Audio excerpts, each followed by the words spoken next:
All right, so we're going to talk about fat-burning foods. So there are actually two sets of hormones. There's our hormones that trigger fat burning, and then there are hormones that trigger fat storing.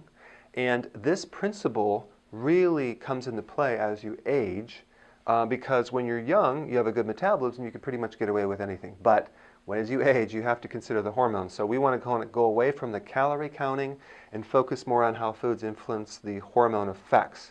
So I'm going to just cover some really key points here. Number one, protein, all right? If you have the right amount of protein, which is 3 to 4 ounces per meal, okay, you will trigger the fat burning process. That's why skipping a meal, especially for breakfast, is not a good thing, because you're not triggering any fat burning. You're actually starving your body. You're creating a starvation reflex, and it'll actually cause more fat storing. So one of the triggering effects of fat storing hormones is starvation, or going on a diet, or being hungry because you're not eating correctly. That's why I think people will say sometimes like, oh yeah, you have to eat like 7 meals a day, or you have to keep eating more. I'm actually gaining weight because I'm not eating enough. Well, that may or may not be true. It really has to do with, are you eating enough nutrients in the calories? But we don't want to basically be starving your body. All right, so you want a small amount of protein.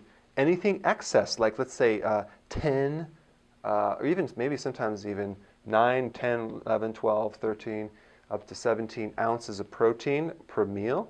You go to this restaurant and they have all this protein. That can trigger the fat-storing hormones and prevent any chance for weight loss. So just because protein triggers fat burning doesn't mean you can have a lot of it. Now, the quality is important too, because if you start doing like the soy protein isolate powders, which is in a lot of the diet prepackaged foods, that's not high quality. It may trigger the fat storing, but it comes with a package. It has a lot of side effects. It might create tumors in the liver. It might make you look old as you lose weight. It's not the best quality to replace your body tissue, so I don't recommend it. In fact, I don't recommend a lot of protein powders that are with the whey or the soy. Egg protein, pea protein, any of the vegetarian protein powders are better, but I'd prefer if you have actual food. And then we're going to get into this thing called fats here. Fat, believe it or not, even though it has more calories, it's neutral when it comes down to the fat storing or fat burning. In other words, having butter, for example, won't necessarily just turn into your hips or stomach weight. It's neutral.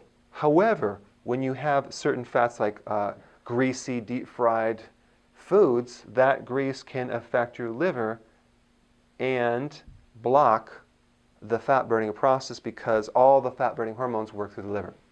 So even though it's an indirect effect, you need a healthy liver to burn fat. Okay, so we don't want to clog up the liver with too much fat. But some neutral, healthy fats are totally fine. Coconut oil. And I'm not saying go out of your way to eat them, but don't worry about avoiding them. Butter is not a bad thing. Safflower oil, sunflower oil, peanut oil, all that is totally fine. But the problem is like doing the fast food fats that they would do in the big vats where you have hydrogenated oils and all this corn oil and things like that. Okay, so now we got the carbs, all right? Now this is interesting because in one of the premier physiology books in all medical schools and chiropractic colleges is called Guyton's Physiology. And this book is like the Bible of physiology. And it states that one of the most powerful triggers of fat-burning hormones is the absence of carbohydrates. So it's not something you do, it's something that you avoid, which is kind of like something you're doing, you're avoiding it, but you're not really eating anything, you're just not eating something. And that would be the carbs. And I'm talking about the sugar, refined carbohydrates, and refined grains. So let's just talk about that. Like the hidden things like juice or flavored yogurt, that would be hidden, or alcohol, those are hidden carbs. And the philosophy of everything in moderation or portion control doesn't play into this, because all it takes is a tiny amount of a carbohydrate to block fat burning. And you might not know this now, but unless you watch my videos, but let's pretend that you had a cookie, okay? It's 80 calories. You could walk it off in about 1 mile of walking.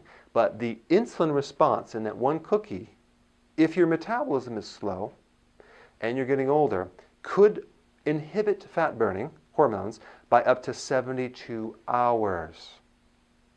So all it takes is tiny amounts. And the reason I'm mentioning that is because sometimes I'll have people who say, well, boy, I don't understand all these fat people. They're so big. It's so simple. All you have to do is portion control and exercise more, and they would lose weight. They're just lazy. That's absolutely not true. They don't know this little piece of information right here.